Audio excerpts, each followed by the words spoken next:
Three friends boarded Disney's Galactic Starcruiser to seek their destiny and emerged as heroes of the Halcyon.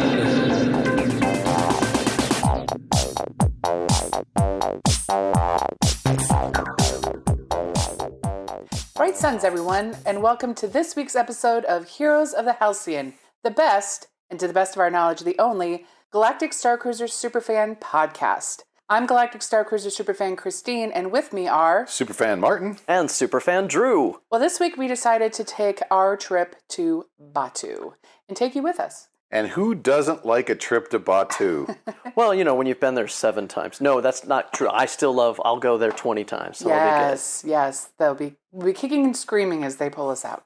But this week we're looking at Batuu from the Galactic Starcruiser experience and the time that you have to spend in Batuu and how best to spend it.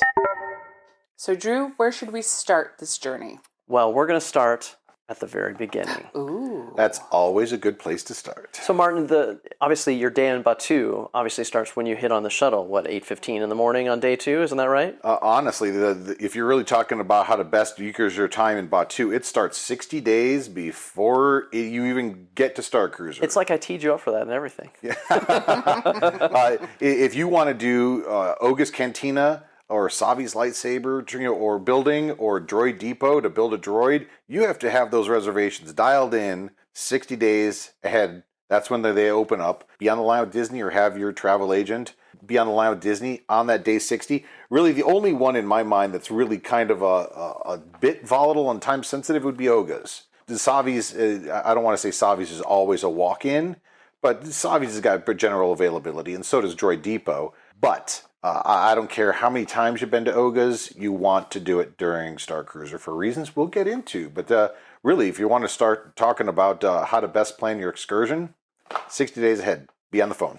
Well, one thing that's important to point out is there is a little bit of capacity that Disney reserves for Voyagers on the Halcyon. They reserve capacity for sure on Oga's.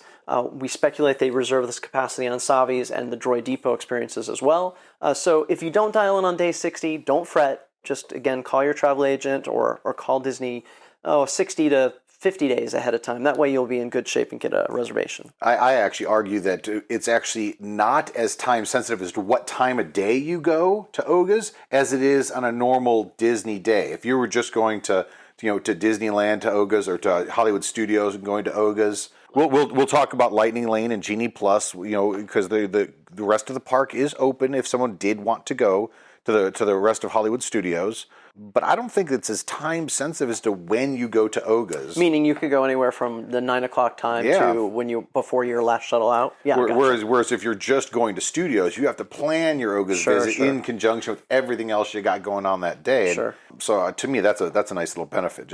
I always say do it sometime between 11 and 1, but. Well, yeah, you could have your munchies, your little snack mix that they have, and have your cocktail and enjoy your ambiance of DJ Rex playing the hits. That was, you said cocktail as in a singular form? Well, what's another question that we should talk about early on in the experience, Christine, when people are considering their Batuu journey? So the other thing that you want to consider is makeup and costume. We know that looking at the people that were on our voyages, on other, YouTube and photos that we've seen, that a lot of people now are going in full costume, full makeup, really going all out. And the rule had been put down maybe 3 months or so after Galactic Starcruiser opened that face paint could only be half your face. Yep. Going down to Batuu. Now, our first time there was in March. And so, for me personally, I have a full green face and leku and everything. And I was able to go down to Batuu, had an amazing time, felt like I was part of Batuu. When we went our second time, new rule was already in effect. So I brought 2 different kinds of makeup and thought, I'm gonna try with the green. And if a cast member says, we can't let you do that, no problem, on to plan B. If plan B didn't work, there's always plan C. There's always a plan to get you down to Batuu. We called it the excursion version. The excursion was version. plan B. Right. But when we left to go to Batuu that morning in full green makeup, nobody said anything. So we had another experience on Batuu, full makeup, full dress. Now I will tell you, for anybody who hasn't been to Florida, wow, is it hot and humid. We come from Arizona where it gets up to 110. 110, 125 in the shade. Nothing like the humidity in Florida. So make sure that if you do go, all out on your costume and your makeup for your time on the Halcyon, you just need to think about how many hours are you going to put in on Batuu? How hot is it going to be? Is it going to be raining? Do you have makeup that, washes away with water or tears? And the layers of clothing. So you just have to think about it. Now, again, just speaking for me, that Leku is so damn hot. And I have on a turtleneck and pants and like a big shawl and blah, blah, blah. There was no way I wasn't going down to that planet dressed to the nines. No way. Because you can't do it any other way. You can't do it in Batuu West, that's for sure. Bounding is the only thing that's available. And from what we've heard from Batuu East, you certainly couldn't come in with a full face of makeup unless it was a very specific Star Wars event. Again, if that's something that you want to experience so that you feel like you're actually part of the planet and part of the, of Batuu itself, definitely go into it whole hog and enjoy it to the fullest. But keep in mind, there is an opportunity where a cast member could stop you and say, not today. The lawyers just tapped me on the shoulder, Christine. They're having me read the following. Your mileage may vary. Please do not take the advice of Heroes of the Halcyon for your makeup choices. See the rules that apply. Now, one thing that we did, to be fair, is the week before our second voyage, we had been kind of watching the YouTube videos that were coming out from that week's, and we did see some people on planet in full absolutely. makeup. No question. And so that's the whole reason why we kind of wanted to just test the waters. Again, if they had given us any kind of static, we would have just absolutely said no problem. Of course. And reverted to a different version. Yep. But we did kind of see the week before someone doing it, so we figured, let's try. Yeah, and we were only playing scoundrels. We're not really scoundrels in real life. But so, Christine, as hot as it is and as complex as the makeup is and everything, would you, even knowing, if it's raining, would you have gone in full makeup? Yeah, I probably... Yeah. That gets tough. It does. So get definitely tough. check that climate simulator before Yes, you go. for sure. No question. Check the climate simulator. But really, going down to Batuu in full makeup and costume, it is an completely unique experience that just, you can't describe it for someone that hasn't done it or seen it. It's spellbinding to walk around and just feel like you are a complete part of this beautiful, incredible, immersive environment. I would urge anyone to, as hot and as uncomfortable as it may be, that experience is something you will cherish forever. Those photos are something you're going to want to cherish forever. So now we've talked about costumes. We've made our reservations, so we know those are waiting for us when we get down to the planet's surface. Clearly now we're ready to go to Batuu, right? Finally. But wait. Drew, what else do we need to do? Well, why, thank you for asking, Christine. The other thing we got to worry about is, how do you want to do breakfast? So there are a wide variety of breakfast choices available on day 2. Actually, they're very yummy, very good. Watch some of the YouTube videos. You'll be able to see the menu that they have. But the other thing you can consider doing is going down to Batuu and having the breakfast Ronto wrap, which is just amazing. The breakfast Ronto wrap is the same essentially as the Ronto wrap, but they add eggs, cheese, and the sausage, and they don't have all the slaw and so forth. But it's flippin' amazing. Christine would push a child aside to get to that Ronto wrap if they were closing. In a heartbeat. Yep. I wouldn't even think twice about it. Yeah, when Christine doesn't get her breakfast Ronto wrap, ooh, the dark side manifests itself in terrifying ways. I would say if you're going to have breakfast, just know that the breakfast Ronto wrap is a huge recommendation from the Heroes of the Halcyon. We love it. We don't want to besmirch the buffet breakfast that they have on board the ship because it's pretty cool as well. But man, those breakfast Ronto wraps are something to see. And they do, if you're really in a rush to get down to the surface, they do have those takeaway. They have kind of a bagged up breakfast that you can just take it and go, which is just something if someone just needs something really quick just to get the day started. And those are available at passenger services in the atrium. Yep. Well, one other thing that we didn't talk about that's important to know, and again, here your mileage may vary as well because this is subject to change, and this wasn't really advertised for us, but on both of our voyages, we found that Genie Plus was available to us. So we were able to actually pull up Genie Plus. We were able to go choose the rides that we wanted to go on. So, for example, on voyage number 2, my son and I really wanted to go on Mickey's Runaway Railway. I had wanted to do Tower of Terror, so we were trying to make our reservations and get set. So one of the other things you want to do before you go down to Batuu is, if you're going to do something besides just the experiences in Batuu, check and see what is available on Genie Plus. So you can make a reservation to get a lightning lane open for the Rock and Roller Coaster, Slinky Dog Dash, Tower of Terror, Mickey's Runaway Railway, Star Tours, sure. So all these are available and something that you can consider doing. Well, something that's kind of useful is you make sure that if you're going to get any kind of reservations through Genie Plus, you got to make sure that you're going to be back on that shuttle to go back to the Halcyon by the 4 o'clock cutoff. And that's they don't wait for you. Right. Now, I'm sure that there's some alternate way. They'll stick you on a golf cart and they'll just take you around to the front door if you missed the last shuttle. But don't be that person. Yeah, you don't want to be that person for sure. And we can say from personal experience, if you're going to get any kind of reservations outside of Galaxy's Edge, you got to be on Genie Plus right when they open that day. Right. Yeah, Genie Plus, that's a subject for another day. Yes. But you do get, as part of the excursion, you do get an individual lightning lane, or if you want to call them fast passes like I always do, you do get one of those fast passes for Millennium Falcon Smuggler's Run and Rise of the Resistance. So you don't have to worry about getting that through the Genie Plus app. You do have a front of the line. Those are already attached on your Magic Band, and you'll be able to go key into the ride just like you had purchased it right that morning. Well, Drew, let's kind of talk about, so we talked about breakfast, we talked about costuming, weather, and all that other stuff, but when do you think is the best time to actually go down to Batuu? Personally, I say the earlier the better. The 2 times we've gone, the last ride, the October voyage, Zach and I were on the first shuttle, which was fabulous because you maximize your time in the park, you maximize your time before it gets really crowded with people as they're coming in. You get those envious stares where people are like, "Wait, how did you get back here so fast?" So personally, I'm a if you could be an early riser and get on that 8:15 shuttle, that's the one to do for me. How about you guys? I'd have to agree. I mean, I unfortunately don't have that luxury. It's not a luxury to get up that early, but I do have at least an hour's worth of makeup to put on.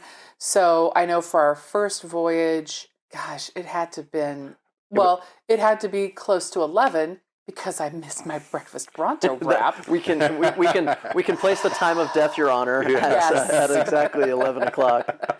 But like for our second voyage, I think we ended up leaving at like 9:30 or something. Yeah, it was a lot earlier. It was a lot earlier. And it was funny because we stayed out so late on the second voyage. We pretty much closed down the Sublight Lounge like every night. Sure. But we knew better this time how to manage the time. And if you do require makeup and costuming, make sure to allow at least 30 minutes more than you think it's going to take, because it's going to take every bit of it. Did you guys try to do breakfast on either voyage at the Crown of Corellia? No. No, I don't think we did. Yeah, the only time we've ever actually had breakfast of both voyages, the only time we've ever had breakfast at Crown of Corellia is departure day on voyage 2. Yeah. That's it. Gotcha. And it's really good. It's really good. Yeah, the buffet breakfast is very good. So now you're on Batuu. You either had your breakfast Ronto wrap or you've had breakfast back on the ship. You've enjoyed your trip on the transport shuttle down, which I find charming. I get the criticisms that people make.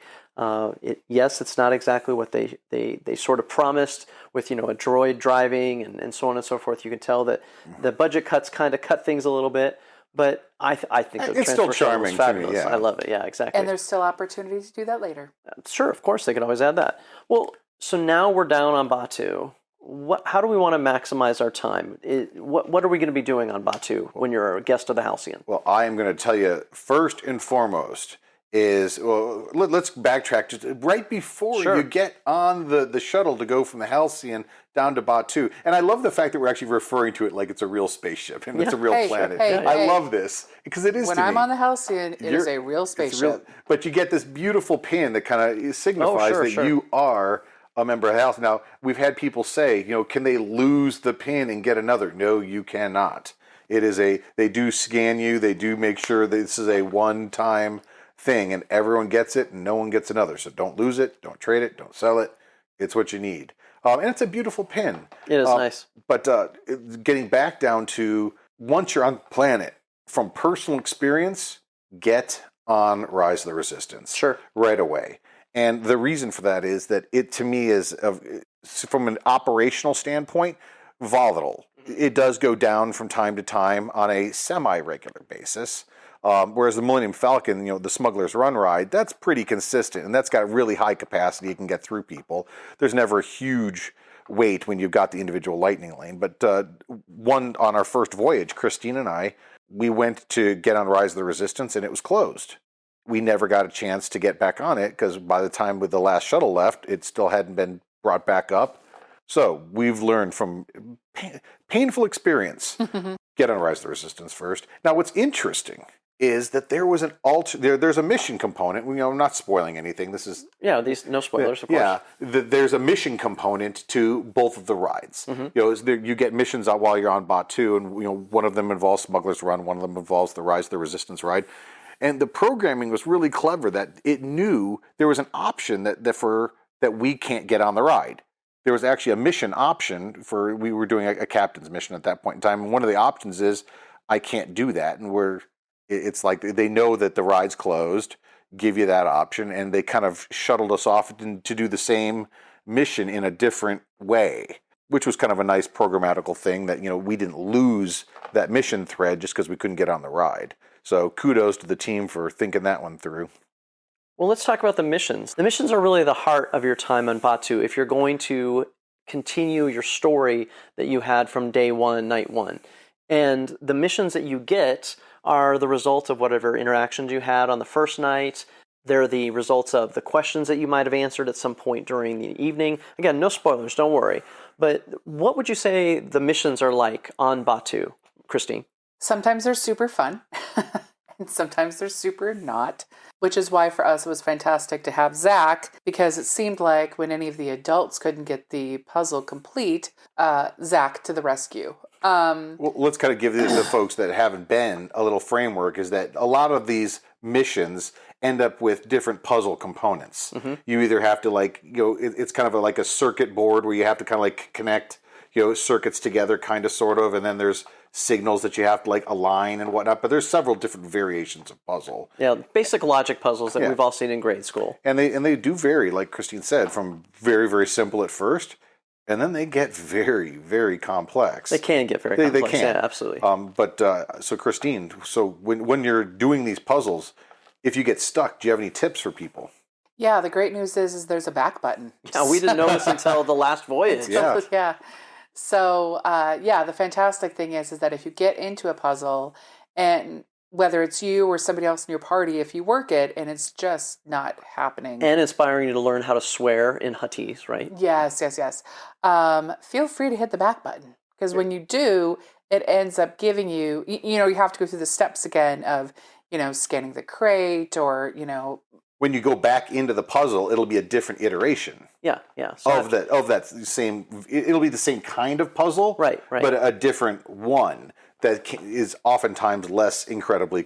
Now again, we've done hundreds of these things over the dozen and a half or so times that we've been to Galaxy's Edge, but every once in a while you get one that is just really, really rough. And you're tired. You've been walking around. You're doing some of the stuff. So we don't want to make these seem like solving a Rubik's cube. They're fun. I love them. But they definitely are. I mean, again, Christine's not joking. There was one where the three of us were trying to do it. We're like, oh my gosh, Zach, can you do this? And even Zach had trouble. And that's, I think, when we discovered, oh wait, what's this? Oh look, you can go back. Oh, I just come into it again, and it's a brand new puzzle. Just on the upper left corner of the puzzle is like a little arrow that you can just go back, and then if you go back into it, different iteration of the same puzzle. Yeah. Huge little benefit to, if you're getting frustrated and it's not fun anymore, use it, because the whole point is to have fun. Of course. And these puzzles, really, in my opinion, are really fun. Oh yeah, they're amusing. And now, if people have gone to Batuu, Martin, have they already seen a lot of these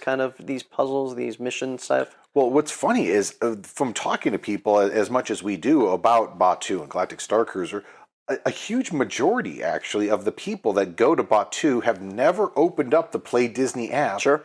And actually seen that there are these puzzles and these missions that you can do, not on Starcruiser. If you just go to Galaxy's Edge, not as a Voyager, just if you go to Galaxy's Edge as just a regular park attendee in Disneyland and Disney World, you can open the Play Disney app, and there are a bunch of different missions you can accomplish, and they're fun. Again, you hack this droid, you hack an antenna, and it starts beeping and rotating, and it's a really fun way to kind of interact with the environment. One thing that we did that was very, very useful in my opinion is that Christine and I had been to Galaxy's Edge, but you had not.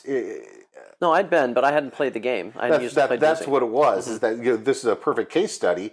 Is that we wanted to actually go to Galaxy's Edge, the three of us, and then Zach as well, and play these games in Disneyland, because it's the same games in land and world. Sure. But we wanted to familiarize ourselves with the Play Disney app and how these puzzles work, so that we'd be kind of a step ahead when we were on Excursion Day on Starcruiser. And I have to say, if that's a possibility for you, before you go to Starcruiser, to go to the park a day ahead of time, or if you have the ability to go to a park just any time before you go on Starcruiser, do that. Yeah, it really helped us, because we knew how the mechanics of the various types of missions worked. Again, no spoilers. We won't ruin anything, but it doesn't take a huge imagination. There's scanning certain QR codes that basically open up a puzzle, or there's find this landmark and then aim your phone at it so that you can tune into a frequency, or translate these various things. So learning the application, the Play Disney app,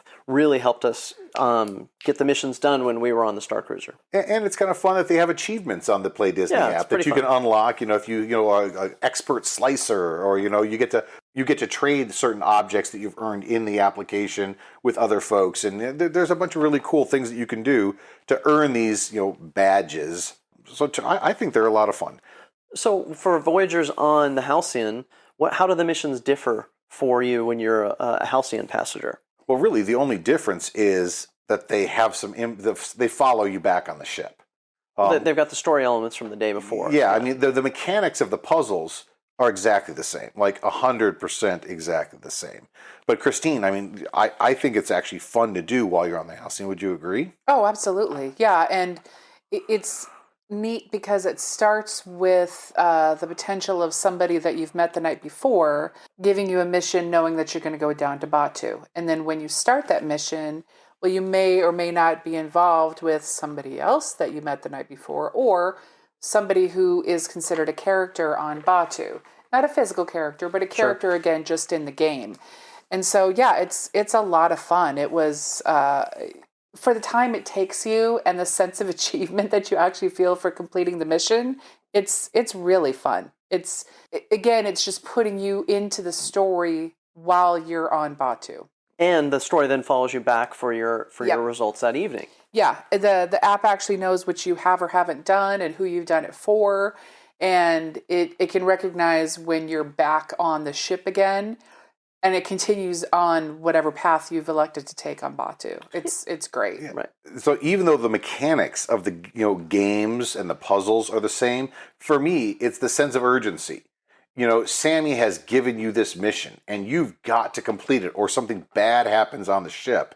To me, that's a lot more fun than just wandering up to something and just scanning this and doing a puzzle. There really is a sense of attachment that I can't let Captain Keevan down, or I have to prove my loyalty to Lieutenant Croy.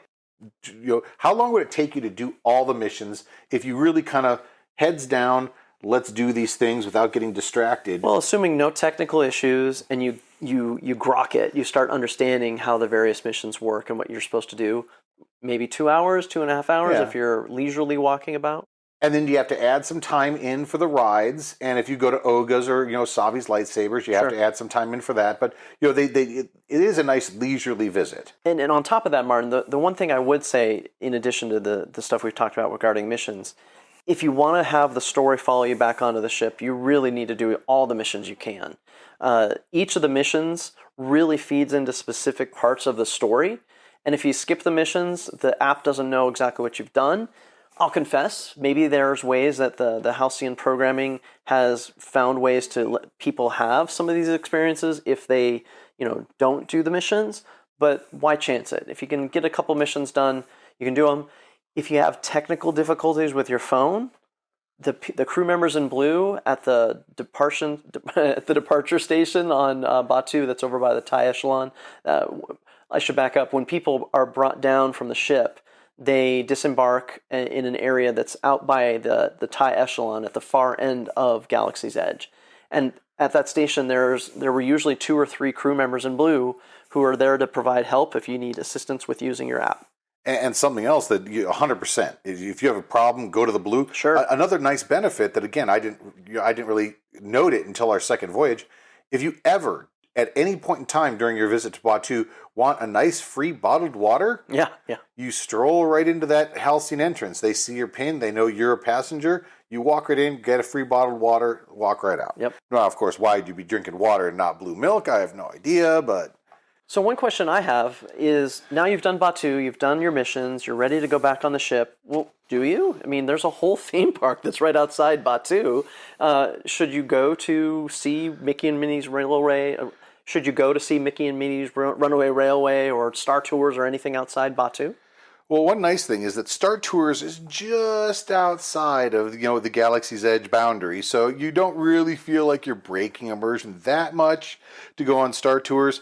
Speaking purely for myself, I wouldn't leave Galaxy's Edge just to keep the immersion there. However, there's a big caveat there, is I get to go to Disneyland all the time. I mean, we're at Disneyland several times a year. We get to go to Galaxy's Edge regularly. If you don't get those opportunities, you do kind of have to maximize your park time, I would have to say. And if this is your one shot to get on Runaway Railway or the Tower of Terror, I mean, there's very few places in the world that actually have the Tower of Terror version. I mean, California's got the Guardians of the Galaxy Mission Breakout overlay, which is sensational. But if you really want to ride Tower of Terror, it's this, and it's Paris. And also Disney Sea has their Tower of Terror version. There we go. In Japan. So if you really want to ride those rides, Slinky Dog Dash is nowhere else in the world. So if you want to ride those, absolutely go for it. If you really want to maximize the immersion, stay in the park. Yeah, so I'll tell you, for me, I love going out. I had no problems going in my costume and going and walking amongst the people who were not visiting Galaxy's Edge, and it was a blast. Yeah, it was really fun. I mean, Mickey and Minnie's Runaway Railway is a fabulous world-class attraction. Agreed. I can't imagine people not going and seeing it. The other things you mentioned are also great rides as well. So, just, do you want to go out if you're not in costume, you decided you wanted to wear, your T-shirts and flip-flops, you're in great shape. Go have fun at the park. You got time to do it. Now, I'm just kind of curious, is that one thing that I've mentioned this in a previous episode, so I'll just quickly summarize, is a incorrect assumption I had made is I had assumed before we started this podcast, just right when we were going to Starcruiser the first time, is I had it in my head that the number of people that go to Starcruiser, the vast majority of them, I was estimating 70% in my head, of those people that go on Starcruiser have already been to Galaxy's Edge. And I have found in our months of doing this and talking to a lot of people, that's not correct. It's basically like 50-50, if that. What have you both found?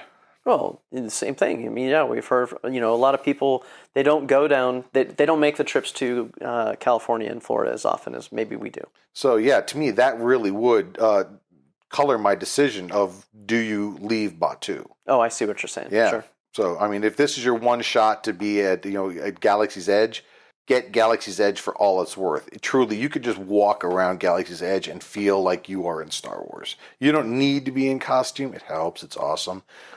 Just walking around that environment, just the sounds, the sight. It's just unparalleled immersion as far as just theme park land, for lack of a better word.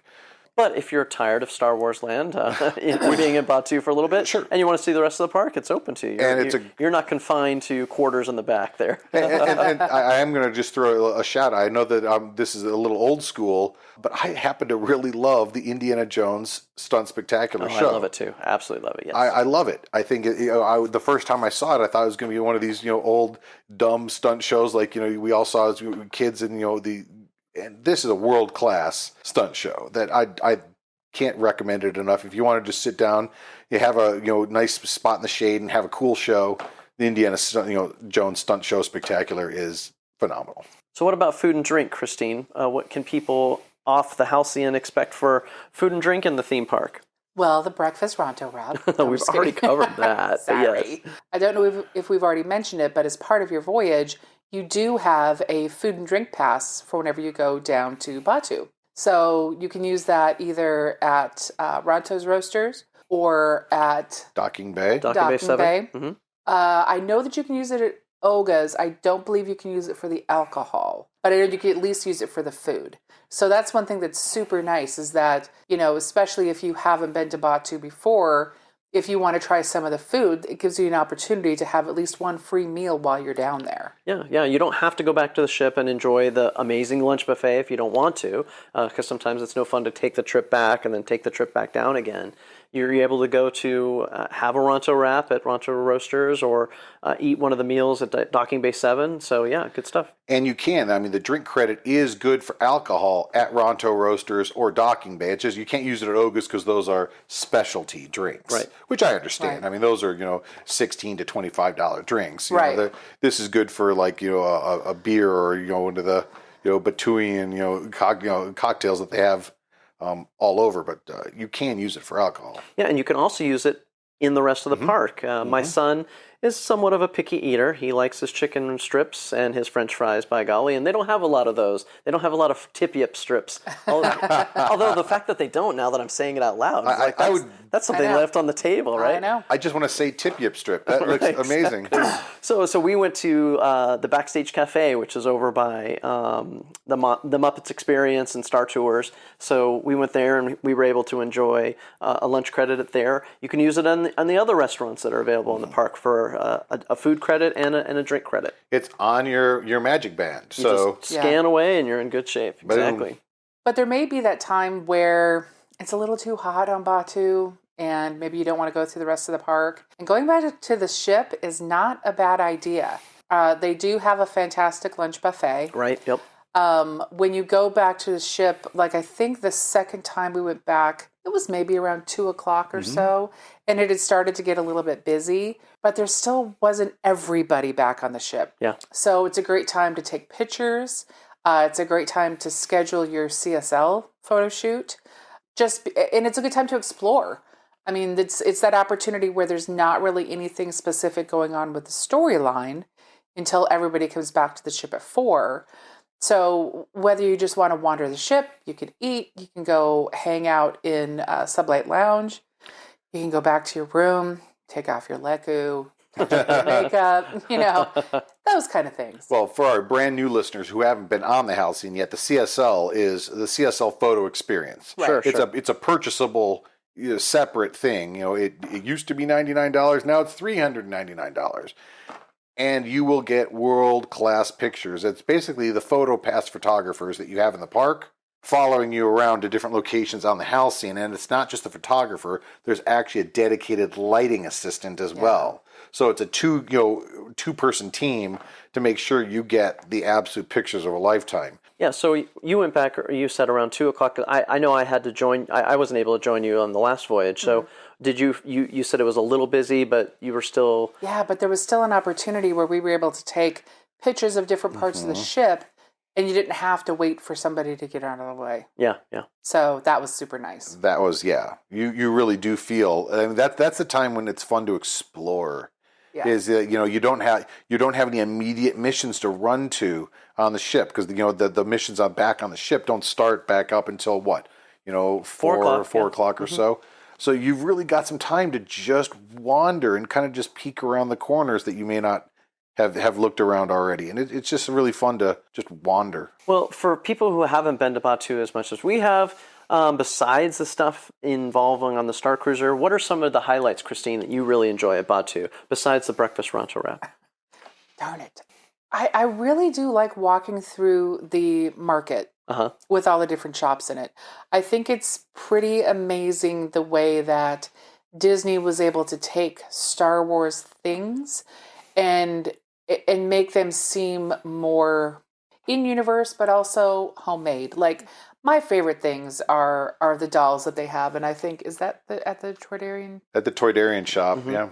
Yeah, the dolls that they've made of the different characters in Star Wars, and like their latest one is a Vi, which is just too adorable. Vi Morati, the Rebel spy, yeah. But it's neat that they were able to still give people that, hey, look, I went to Star Wars Land, or wow, I found this really neat thing in Batuu. Yeah. Do you have a favorite toy, Drew? No, I don't have a favorite toy, but I love the costumes. I mean, you could get Jedi robes, you can get Imperial hats, you can get, there's a section over by the TIE Echelon that's catering specifically to the First Order, so you can get, stuff that looks really, really cool that you could use on the ship if you're a First Order member, for example. Right. And I just love seeing some of that stuff that they have. Those new hats that they're selling now, that are kind of flat, really round. Yes. Those are so cool. So cool. Yeah, it's odd to me that you can buy the Jedi cloaks on Batuu in the clothier shop, but you can't wear them on planet if you're not a Halcyon. That's just odd to me that they'll sell it to you there, but you can't wear it there. That's wear it, sure. Odd, but go figure. But well, how about you, Martin? What's another of your favorite stores? Oh, Savi's lightsabers. I mean, the Savi's lightsaber. That's just magical. So, you're doing the Savi's experience? Is what you're talking about? Yeah. It's the lightsaber. The build a lightsaber. It's everything. You've heard about. Sure. If you haven't gone, don't watch any videos. Just go. Yeah. I mean, it's a little bit pricey, but you really do get a good quality lightsaber out of it, and it's the experience. It really is the experience. It's just stunning, meaningful. I mean, if the Star Wars connects with you in a deep, resonant way, this will bring tears to your eyes. It's that magical. So to me, Savi's is a grand slam. My favorite store, speaking of lightsabers, is Doc Ondar's Den of Antiquities. I think that store is super, super cool. The first time we went to Batuu in Batuu East in Florida, there's a line, there's a sign out front that says basically you need to schedule a time for you to come back. And so the first time I went, I didn't even go in the store because I thought you had to make a reservation to go in. I since learned that reservation is if you want to go view the lightsaber hilts that they have for sale. You could still see them, but you get if you wait in that line or that queue, you can actually have kind of a salesperson show you the hilts and get you set with what you want, which is cool. But if you don't have a reservation, you could just walk in. You can see the holocrons that they have for sale, which is a really cool piece of tech. You can see some of the various in-universe things that are just super, super awesome. So I love that place. I mean, just the sheer amount of Easter eggs in that shop. I mean, there's Star Wars lore and history everywhere you look, every square inch of that shop. I mean, and it's a fun little Easter egg. They got the Ark of the Covenant from Raiders of the Lost Ark up there. I mean, they got a Wampa. They got Mandalorian helmets. They got, literally every Easter egg you could possibly think of, the entire Star Wars universe. And the Doc Ondar animatronic I was going to bring that up. Yes, to me, absolutely. It's really cool. Sensational. Yeah, what's that race? Ithorian. Ithorian, yeah. So it's a very cool animatronic. And it just, again, it feels like a real place in a real universe, not a theme park store in Florida. It's really neat. I can't get enough of that. And there's actually one other shop that we kind of put off doing, but had a really good time. Christine, can you tell us about that? Yeah, so the first time that we had gone to Batuu, and we knew for a fact that we were going to do the lightsabers, that we were going to build our own lightsabers, we avoided doing the Build-A-Droid because it seemed kind of like more of a kid thing. Even when you walk by the store and kind of peek in, it looks like lots of adults with little people, pulling together parts and putting together a droid. After we had gone a couple of times, we were like, okay, look, we've done all the other stuff. Let's go ahead and build a droid. And it was so much fun. Oh yeah, it's it really was cool. ridiculous. Yeah, it was really cool. For the folks that haven't been, I mean, there's just a conveyor belt in the back of the store that just is a never-ending conveyor belt of droid pieces, droid heads, droid bodies, droid legs, and you get to just pick and choose different pieces of your droid and assemble it in whatever colors and shapes. And, you can mix and match different parts from different droids. And if you want to build a BB droid, you can do it. You want to build an R-series droid, you can do it. They've even got a couple other, really cool variations now too, since it's been around a while. But well, and not only that, but it comes with a personality chip. But you have the opportunity to buy additional personality chips to really and the parts and pieces with the the accessories missiles and that you could buy long legs for your R2 unit, which is really cool. Yeah, you can buy the bar set that R2 has on Jabba's sales barge, and you can build Bar 2D2. Yeah. But when you actually collect all the pieces and they put them on a tray, what happens then? They have somebody behind the counter, and I don't know what that person would be considered. A droid builder. Okay. Your own droid builder that helps you build your droid. And depending on what your level of, complexity is putting your little droid together. Mm-hmm. But they actually walk through and tell you, okay, now this piece goes to this piece, and this piece goes to this. And it's a whole, I don't want to say ceremony, but kind of a ceremony where once you put it all together, the person behind the counter kind of walks through how to bring your droid to life. Oh, you get the opportunity. They have some tools and stuff that you can, basically screw your droid together. Yeah. So that it's like truly built. It's not just like snap-on pieces. Right. You're actually building it. And then, like I said, the droid builder helps you bring your droid to life. It's just, I don't know. It was just really super fun. It's super charming. Yeah. And it's only $100. At least it was $100. I mean, price is subject to change, of course. But Right. And I got to say that the build quality of the droid is so much better than I was expecting. At a theme park, you expect something okay, but these droids, we've bought several of them now. I mean, we're looking around. I can't quickly count how many of these droids we got, but they're sensational. Yeah. They really are just dynamite. And they're so much fun to just mix and match these pieces. So, yeah, Droid Depot, absolutely. If you haven't done it yet, do it. I thought it was fun when the droid builder came up and sang the leg boat connected to that worked out really well. That was really fun. Well, Drew, something that I know you're a fan of is the blue milk, and it's not just blue milk; they got green milk on tap too. Yeah. So when Batuu was conceived, they needed to match the fine butterbeer that Universal Studios sells down the street, and so they quickly said, "Oh, you know what? We need to go with the blue milk and the green milk." That blue milk scene, of course, in Star Wars: A New Hope, and the green milk scene in The Last Jedi. So it's nice to see that they got these themed beverages there. They're unusual, and some might say they're an acquired taste, but yeah, that's fun to spend the time. And when you're in Batuu East, you slip them an extra shekel and they'll stick a little bit of rum in there for you. So it's really nice too. Nice. Yeah, it's good stuff. Well, and people always ask, are they the same drink, just colored differently? And no, they actually are different flavored drinks. Yep. I mean, there's a little bit of a similarity with consistency and whatnot, but they do taste different. So yeah, and something for our Halcyon Voyagers is they do have the blue and the green milk on the ship, and it's available on tap. However, it's just it's just the liquid. It's not the slush version that they sell down at Batuu. So the slush is pretty cool. It is pretty nice, I gotta say. And they do sell a blue milk drink inside Oga's too. That you got the cookie on top and whatnot. That it's pretty sensational. But it's so much fun to just stand there in the Crown of Corellia dining room, you buy the blue milk and green milk dispenser, and see people. They've got it on tap, and they just lose their minds. Yeah, that's fun. And they just we have 3 glasses in a row going, and it's just guys, it's not going to run out. It's a great way to introduce your 10-year-old to the fine American tradition of 2 fisting drinks. So it's a good start. That is so much fun to watch. So now we're to the part of the show where maybe for folks who don't want to hear any spoilers, they might want to tune out right now. We're not going to give any major secrets away, but we do want to talk about some things that we think is pretty cool. And for those of you who don't like spoilers, tune out now. You have been warned. Dun, dun, dun. So you guys got to do something pretty cool on the second voyage when you went back to ship. What was that? Well, there's 2 different times of each excursion where something gets shuttled from Batuu back up to the Halcyon. And it's completely random as far as we can tell. I mean, it does look like they take, really engaged folks that are, we were in full costume. Did that make us get chosen? I don't know, possibly. Well, I was in costume. I didn't get chosen when I went back a little later, sure. So it's probably just a random thing.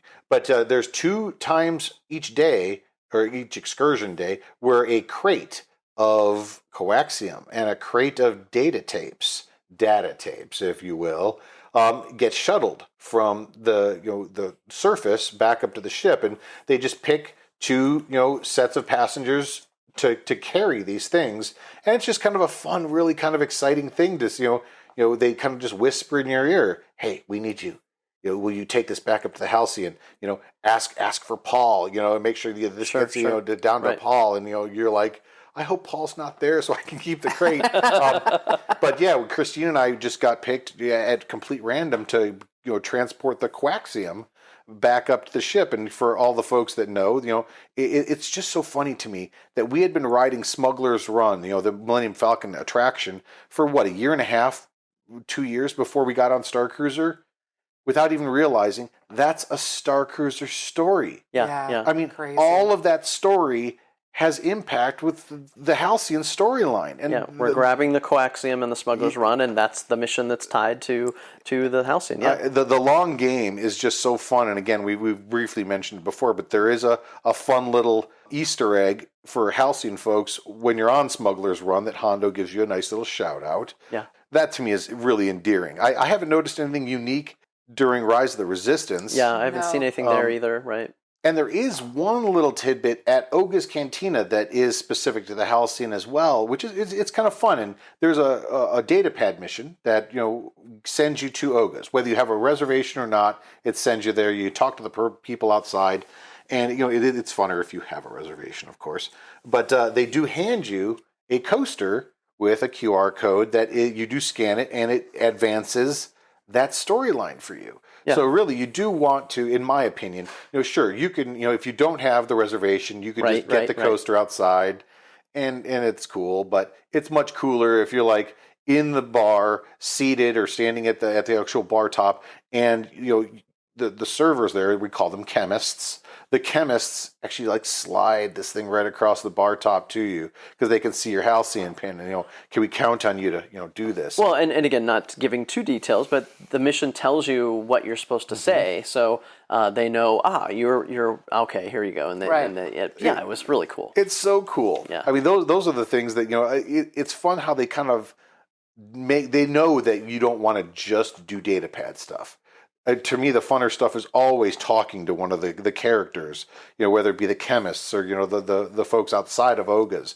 I have never been to Oga's where the people that are doing the reservation and the lineups outside, line up here. Yeah. I've never ever had it where they didn't have a fun, banter, and they have really good patter. Is the word for in universe, where are you traveling to? What have your voyages taken? Right. And it's just so fun to just let them go, and I could just listen to that all day long.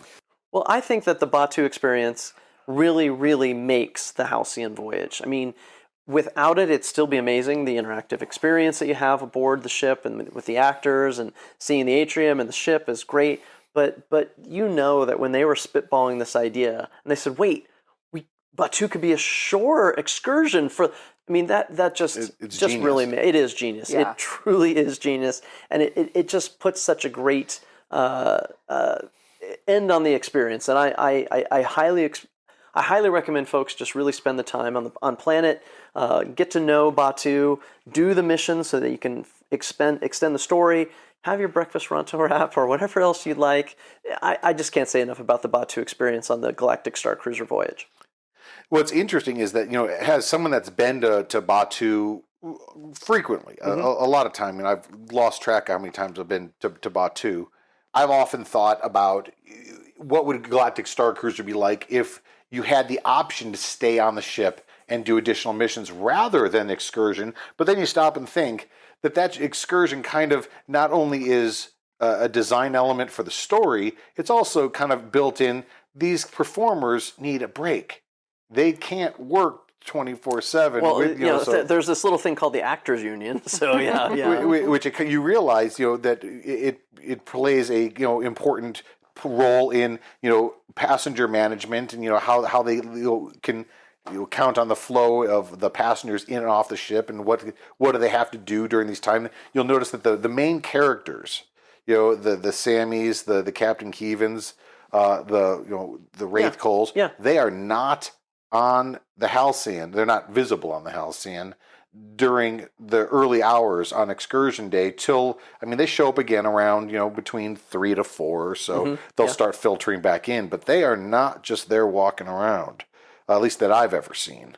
Well, and the other thing too is that as many times as you've been to Batuu, it's kind of like the Halcyon that, okay, you've gone on it once and that was your experience, but going on it again does make it a different experience. So even if you've been to Batuu before, going to Batuu as part of your Starcruiser experience makes it a completely different experience. Myself, if they had the option to pay additional and stay on and do additional missions, I'd do that one time on Starcruiser, just because, again, I've been, you have to remember something that's unique about Batuu. It's Groundhog Day. It is literally the same in-universe day on Batuu every time you go. If you go to Batuu 3 days in a row, it's the same day in-universe that you go 3 times. So that's why they can't make big story changes on Batuu, because it's got to match up with other things. And I really like that interaction and connectivity. Well, you're a frequent Batuu guest. And that's the difference. So I get it, Martin. That's the difference. I haven't gone to Batuu as much as you have. I can't wait to go back to Batuu on my next voyage, because I just love it so much. I'm thinking about Batuu right now. We have an entire wall of our home that's dedicated to the beauty and bounty of Batuu.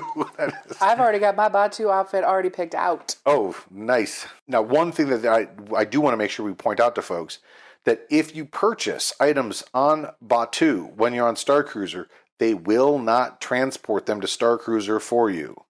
So if you just keep that in mind, that you have to transport your stuff back up to the ship, which again, you can transport stuff, and come back down to the surface, or you can just, I imagine, can you have them hold it? But just know that there is not an option to buy a droid and a lightsaber and have them transport it back up to the ship for you. Well, I hope that our talking about Batuu has whet your appetite for your own Galaxy Edge adventure when you go on the Galactic Starcruiser. But in the meantime, Christine, if people wanted to get a hold of us when they're not on Batuu, how would they do that? You can always find us at Heroes of the Halcyon on Instagram, Halcyon_Heroes on Twitter, Halcyon Heroes on Hive Social, and please feel free to email us at heroesofthehalcyon@gmail.com. We love hearing from you. We love seeing your pictures. We love hearing your stories and hearing about how you're planning your voyage on Galactic Starcruiser. Well, from our crew to yours, it's always fun to shoot the poodoo with all the Starcruiser superfans out there. So until next episode, it's our honor. Let's raise our glasses with the Halcyon toast. Tabuite!